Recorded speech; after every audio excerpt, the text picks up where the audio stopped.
Well, good afternoon, and thank you for joining us here today. Today I'm joined by Councilmember Chris Cate. Today I'd like to provide a few updates. First, the big news today regarding Mission Valley at San Diego State. Second, a conversation I had today with fellow mayors across the country, with the CDC and the White House. Third, honoring Asian Americans and Pacific Islanders amid this pandemic. Lastly, of course, highlighting San Diego businesses that are reopening the right way. But before we begin, I'd like to talk for just a moment about the pain that the nation is feeling out of Minneapolis. George Floyd's death is a tragedy. It never should have happened. George Floyd should be alive today. Those Minneapolis officers robbed him of his life. Their actions were wrong, and this is unacceptable. And I stand with the San Diego Police Department to condemn those officers' actions. Condemn them in the strongest possible terms. COVID-19 has led to a great deal of hardship for so many across our entire country. And George Floyd's death is a reminder.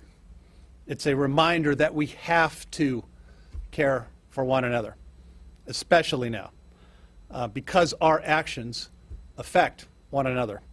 We are not adversaries. We are all connected. We're Americans, and we should all stand in this together.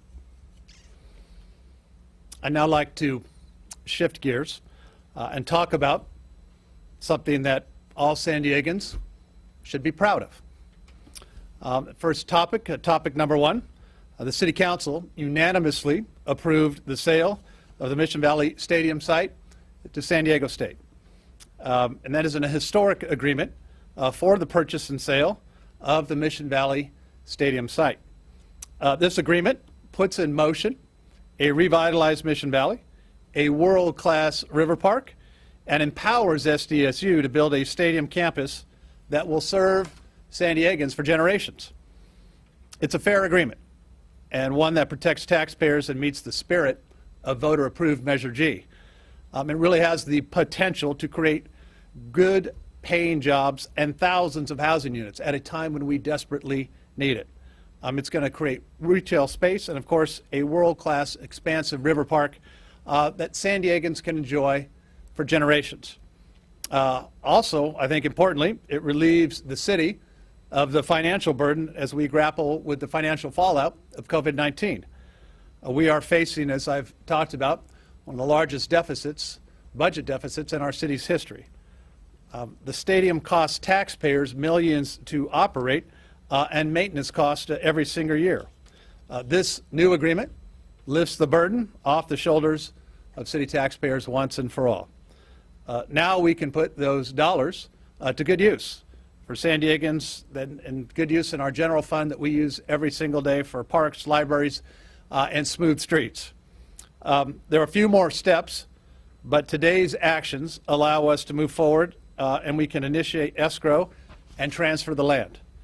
This is a very complex agreement, and we needed to take our time to get it done right. And I think we've done that. I'm very confident that the agreement approved today, again unanimously by the City Council, is something that San Diegans can really be proud of. And I'd like to extend my thanks to a lot of the members of my hard-working team that worked so hard for the last several weeks, nights and weekends. My Chief of Staff, Amy Fawcett, our Chief Operating Officer, Chris Michelle, our Planning Director, Mike Hansen, our Real Estates Director, Sibel Thompson, and Christina Chadwick from my communications team. I'd also like to thank City Attorney Mara Elliott and her incredible team. I want to thank specifically Council President Gomez and the CSU and the SDSU negotiating team. A lot of hard work was put into the final agreement that was in front of the Council today. And to thank all of my Council colleagues for their strong support, that unanimous support, and the time that it took to get this deal right. Topic number 2 today, U.S. Conference of Mayors weekly meeting. We've been working very closely, as I think you know, with the county to help really lead the way in our region and in our state on testing and tracing, and we're making significant progress. And just like other cities across the country, San Diego has been adapting to a very fast-changing response efforts to the coronavirus and taking the necessary steps to keep our 1.4 million residents safe. I had the chance earlier this morning to feature our efforts with the U.S. Conference of Mayors at their national weekly meeting. We had over 450 mayors on this call, and we were joined by the Centers for Disease Control and Prevention Director, Dr. Robert Redfield, as well as by Dr. Deborah Birx, the White House Coronavirus Response Director. And I had the opportunity to share with my colleagues and directors Redfield and Birx where we currently stand in San Diego and the work that we are doing as one region, as one county. A positive rate in terms of where we are, 3.1% on our rolling 14-day average. That's good news. Recognizing that testing and tracing are critical parts to getting San Diegans back to work. And on testing and tracing, talked about the fact that with the counties helping everybody working so closely together, that our region is averaging 3,800 tests a day with our goal to reach 5,200 tests. Now hired 383 contract tracers with a goal of reaching 450. These tracers have performed over 8,577 investigations.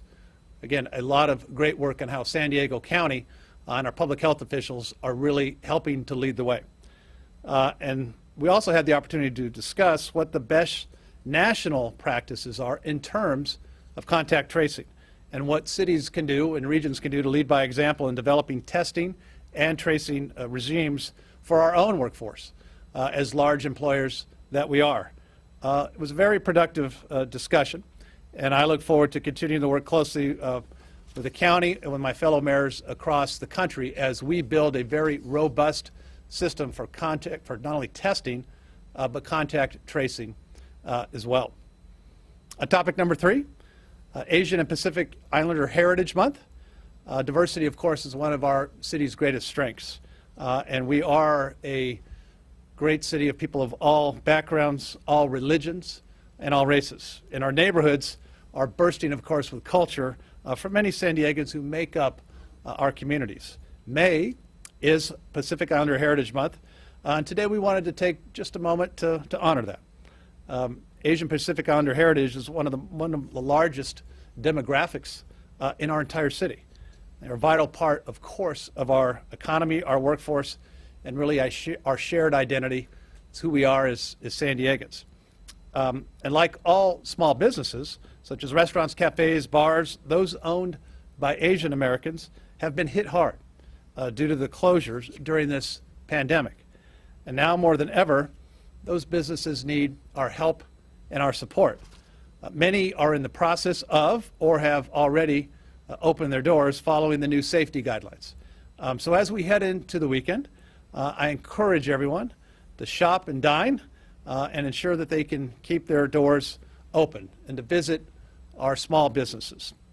Today I'm very proud to have Councilmember Chris Kate here, who is the chair of the Economic Development and Intergovernmental Relations Committee, and whose district has some of the largest areas of Asian American communities in our city, including, of course, our beloved Convoy district. Councilmember Kate, I invite you to come up and share a few words.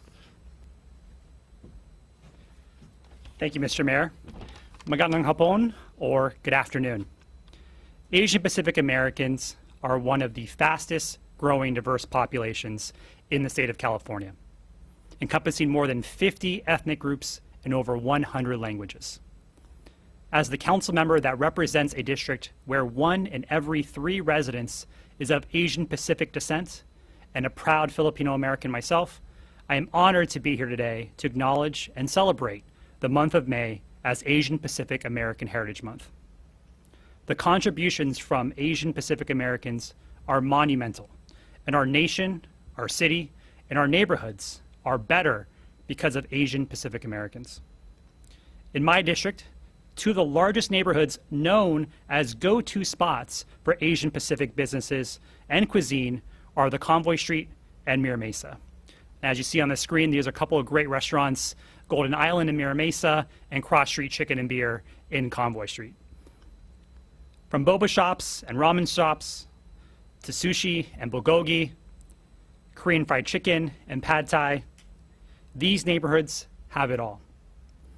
I truly hope and encourage San Diegans to continue to support our Asian Pacific restaurants and businesses and celebrate our culturally rich and vibrant communities. Salamat and mabuhay. Thank you, Councilmember. Thank you very much. Topic number 4, lastly, our continued effort to highlight businesses that are reopening the right way all across the city of San Diego. But before I highlight a local restaurant that is reopening the right way, I'd like to mention another local company that I had the chance to visit just this morning. Helix is a genomics testing company in the UTC area that is really making a huge difference in the way that we can test for this virus.